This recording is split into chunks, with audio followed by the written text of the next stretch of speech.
Hey everybody, happy Wednesday. It is another Final Fantasy Tifa video. I decided to confirm something that a few people were telling me was happening with YouTube. And it's a very strange thing that's happening. A few people told me that the Tifa Lockhart autocomplete in the search bar has been turned off on YouTube.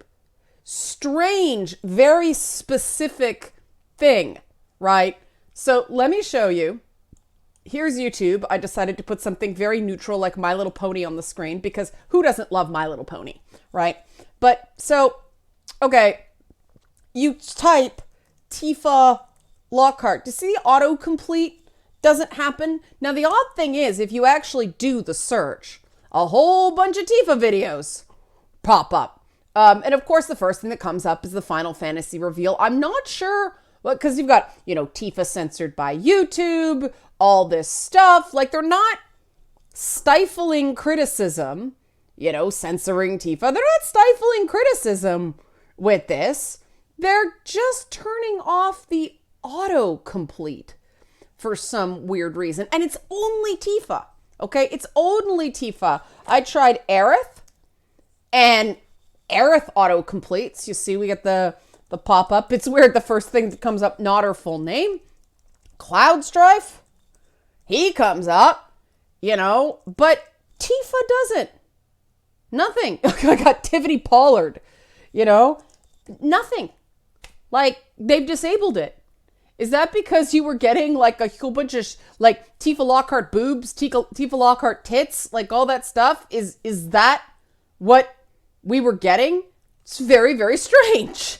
But I found something also very strange when I was checking to see if the problem was just YouTube or whether it was Google in general, which it's not.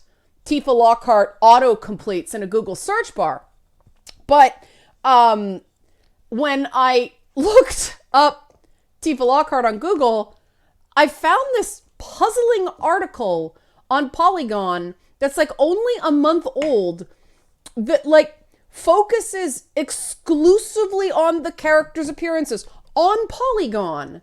And after all the mockery in the games press of, people who have a Tifa waifu and go watch porn and all that stuff, we get this very strange article that talks about nothing but the high resolution images that Square Enix released of the characters. And all it is a breakdown of the way the characters look in the high definition images that they released. Now, this is not how they're going to look in the game. This level of detail is not going to be, in the playable elements of the game.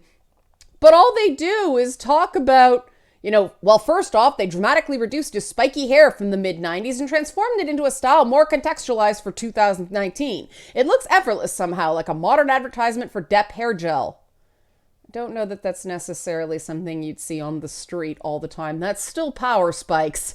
His outfit is the same, down to the cruise on his shoulder pad, but there is a key difference we spotted. His earring. This earring first appeared in Final Fantasy VII Advent Children, which is understandable as the movie takes place after the events of Final Fantasy VII. Cloud is noticeably traumatized. What better time to experiment with piercings than the forced rebirth of a new world? But it's canon now. Cloud has had an earring since he was at least 21 years old. Why do we care about Cloud's earring? I have no idea. But then you get down to Tifa, okay? After mocking nerds for their Tifa obsession, this is where Polygon goes, okay? And no, I didn't do that. That's just what happens as you scroll down, okay? Don't get mad at me. Our perfect, beautiful queen. That's how it starts. They didn't call Cloud our perfect, beautiful king. It was just, first off, our perfect, beautiful queen. Her hairstyle, eye color, and earrings are all spot on for the bar owner turned brawler. It looks like Square Enix updated the look of her primary weapon, gauntlets, to something more sleek. In her original concept art, her fists are covered with thick, red, fingerless gloves, and her elbow is covered with a large metal dome. And an even closer look at her fist shows that she now has bracelets, including charms of a chocobo and a bomb, because that's practical for fighting in. It also looks like there are Nordic runes carved etched into her weapons, perhaps in honor of her hometown, Nibelheim. And you notice no mention of the major change from the original, the sports bra. That's a pretty glaring omission, though that seaming work is actually very good. Yeah, no comments on the thigh highs, no comments on the sports bra. Even the sports bra is like quite visible there. And it doesn't actually even look like a sports bra. That's actually not a sports bra. That's just another top. If it was a sports bra, there'd be like a seam here. But now we have Aerith, okay, which I actually think that's a really pretty high-res render. I mean, look at that texture on the fabric. For the most part, Aerith looks the same. Same for few tiny changes to give her some extra flair. So no beautiful queen on Aerith, okay? You know, it's just not our beautiful queen. She looks the same, you know? They changed her shoes. Now that's what it's actually going to look like in the game. You know, no criticism of the bend over butt shot on Tifa there. No, she's just our beautiful queen, even though we're bordering on panty peak. This is Polygon, guys. Okay. And then Barrett, all they say about Barrett is Barrett still has his trademark cutoff vest. There are dozens of us.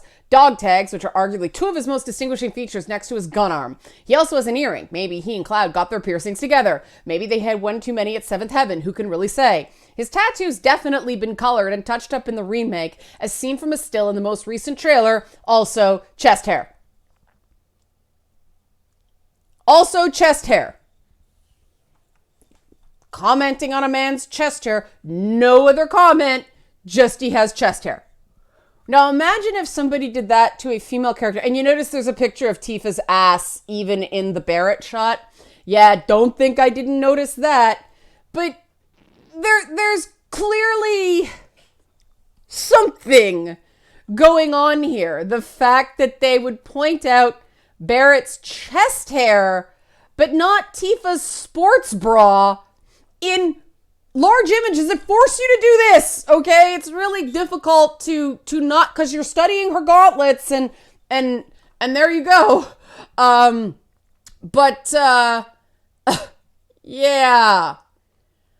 If you're gonna do a breakdown of, I mean, no mention of Barrett's neck beard, I'd say that's kind of important. I mean, his hair goes all the way from his stash all the way down to his chest, and that's rather impressive cleavage on Barrett, don't you think? He's wearing the same sports bra Tifa is. I mean, I wonder if Tifa has that, like,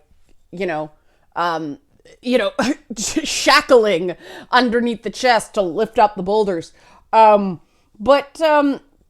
Yeah, interesting focus. No, I'm pretty sure that the tattoos were not that elaborate in the original either. This seems like a filler article, but the strangeness of it, considering Polygon's alleged mandate, is notable, isn't it? I think it's notable.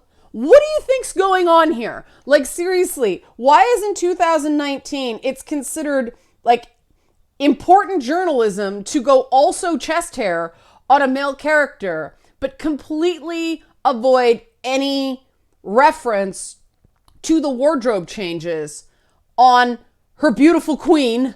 No mention of the sports bra, no mention of the thigh highs, and or maybe they didn't release the thigh highs. Okay, they're all chest up. Okay, so there would be no thigh highs in the image, but still, like, no reference to the sports bra. You'll point out Barrett's chest hair, but you can't mention Tifa's sports bra. That's not treating characters equally. That's not treating men and women equally. That's applying a different standard to men as there are to women. Let me know what you think, okay, guys? Let me know what you think.